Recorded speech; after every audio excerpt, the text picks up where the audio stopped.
Hey guys, it's Christa Watson here from Christa Quilts, and today I'm excited to tell you how I like to spray baste my quilt. I'm going to use a design wall to baste these two quilts behind me. This one is called Bling with a brand new layout called Hashtags, and this one on the ladder is called Modern Logs, a quilt that I've made several times before. So first I'm going to show how I use my design wall to put the layers together, and at the end of the video I'll show you how I do a similar technique using a regular folding table. So let's get to it. So this is what you need to spray baste your quilt. I like to use a can of 505 basting spray, and my favorite batting is Hobbs Tuscany Cotton and Wool Blend. Then grab whatever quilt top and backing you want, and I'll show you how to assemble them in no time. First, I'm going to show you how I spray basted my Bling Hashtags quilt and also my Modern Logs quilt. Both of these were made for my black, white, and bright collection from Benartex. First, I spray the wrong side of the quilt back. Make sure to cover the entire area with a fine mist of basting spray. It's kind of like the pressure that you'd use if you were starching a quilt, but don't get the two confused. This basting spray is really going to stick together. Next, it's time to spray the back side of the quilt top in the same way. The piece blocks help me keep track of which areas I've already sprayed. I recommend pressing seams open when sewing quilts together because this helps everything stay nice and flat and smooth.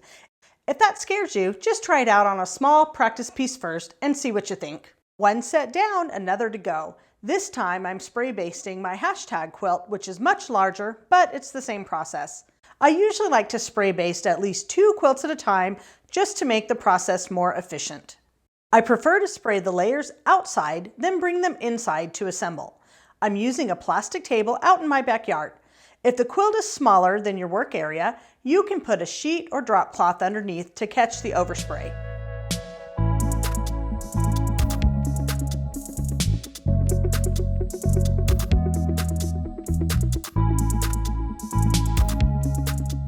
You can baste your quilt and then set it aside for later. The spray will still hold up when you are ready to quilt.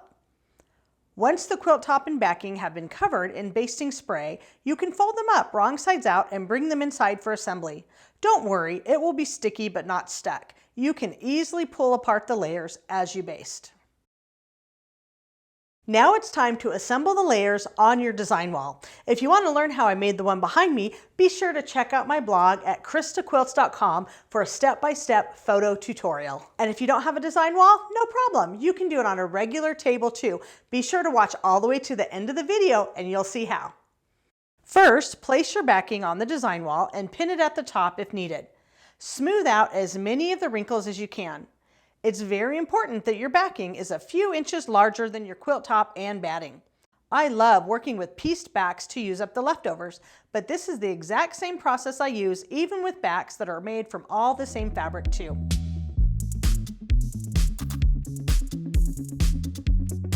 Next, place the batting on top of the backing. You can iron the batting ahead of time if you want to, but I'll just iron the whole quilt at the end so it stays nice and flat. I'm using a long acrylic ruler to smooth out any lumps and bumps. Just remember, the flatter your quilt sandwich is, the easier it will be to scrunch and smush it under the machine.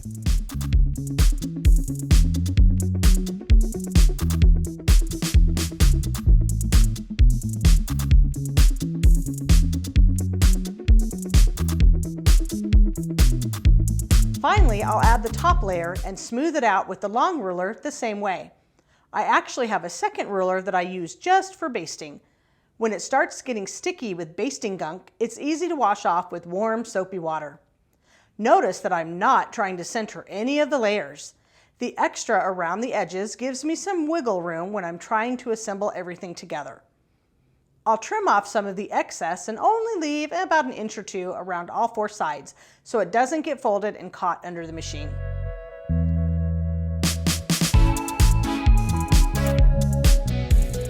Just remember, my methods are what works for me. Pick and choose what works for you and do it any way you see fit. After all, you are the boss of your quilt. Now let's watch the assembly process again, but this time with a larger quilt. I'm adding my pieced quilt backing made up of leftovers from the front of the quilt. This is my bling quilt pattern made from half-yard cuts of black, white, and bright fabric to make it nice and scrappy. I was able to use up all the leftovers on the back, so nothing goes to waste.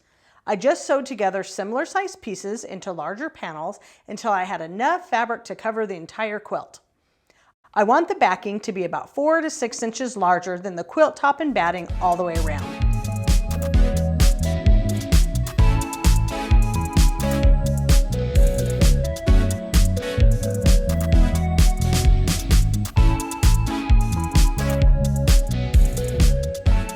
I'm using Hobbs Tuscany cotton and wool batting, and I get it one large roll at a time. Then I just cut off however much I need for each quilt. You can leave the batting rolled or folded in half to make it easier to measure how much you need. You can see that I didn't cut very straight when trimming my batting, but that's okay. The edges do not have to be even. They will all get trimmed away later. You can even use up large chunks of leftover batting and sew them edge to edge with a zigzag stitch to create what I call Franken batting, or use batting tape to join the pieces together too.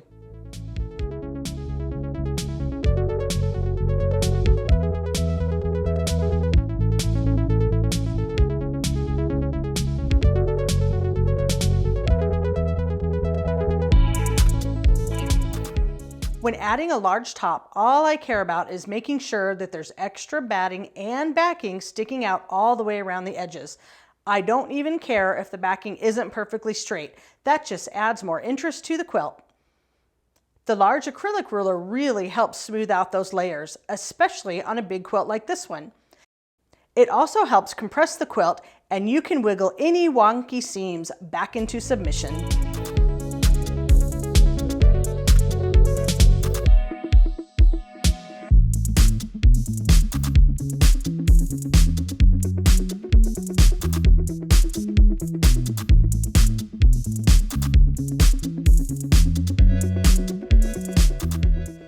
And now for the final touch, pressing the basted quilt so that everything sticks together.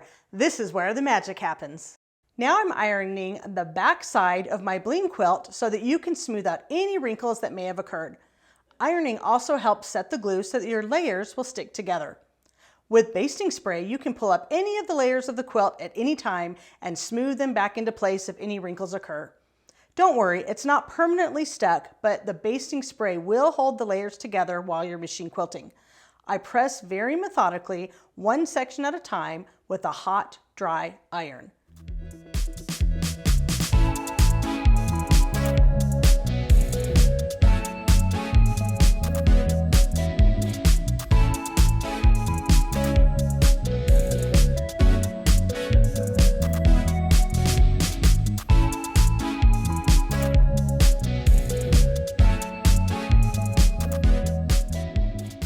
Once the back is done, it's time to press the front the very same way. I'm using a big board that fits on top of my ironing board.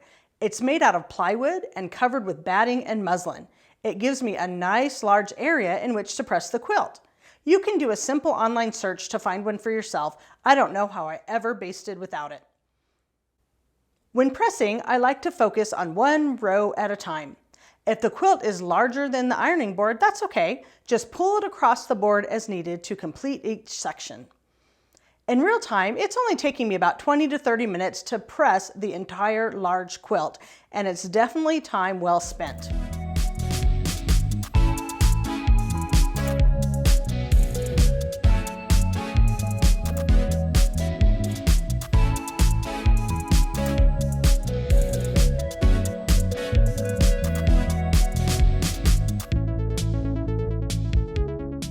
Now I'm pressing my smaller modern logs quilt the exact same way, starting with the backing first and then flipping it over to the front.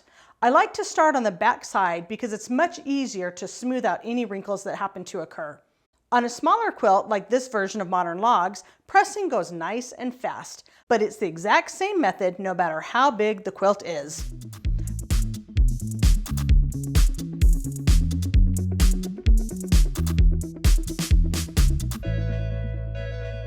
Remember, anything is doable, it just takes more time.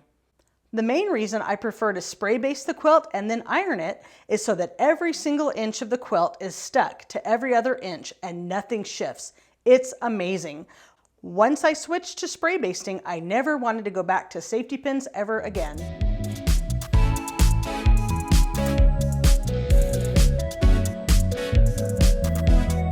And there you have it. That's how I basted these two quilts on the same day. Now I know what you're thinking, but I don't have a design wall. Stay tuned and I'll show you how I do it on a regular table.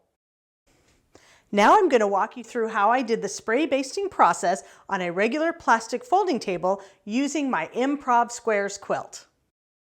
To baste on a table with basting spray, I'll still utilize the same process as before to spray the top and back layers separately. Notice how I have a sheet underneath my table to catch the overspray. Once the layers are sprayed, then I assemble them on the table. Lay out your backing wrong side up. Add the batting by placing it folded in half on the quilt backing. Work the center section of the batting first, then pull one side of the quilt into the center and smooth it out. Repeat for the other side. Then add the quilt top the same way. Smooth out the center of the quilt, then move the whole quilt from one side to get the other area, and then pull it back the other way. Continue this process until all areas are covered. You can trim off some of the excess batting and backing with batting shears. Finally, press both sides of the quilt to set the glue, and you are ready to quilt. So what do you think? Are you ready to give spray basting a try? It's a lot easier than you think, and the whole process only takes about an hour per quilt. It's wonderful and makes it so much easier to machine quilt. If you like my method, please leave a comment below.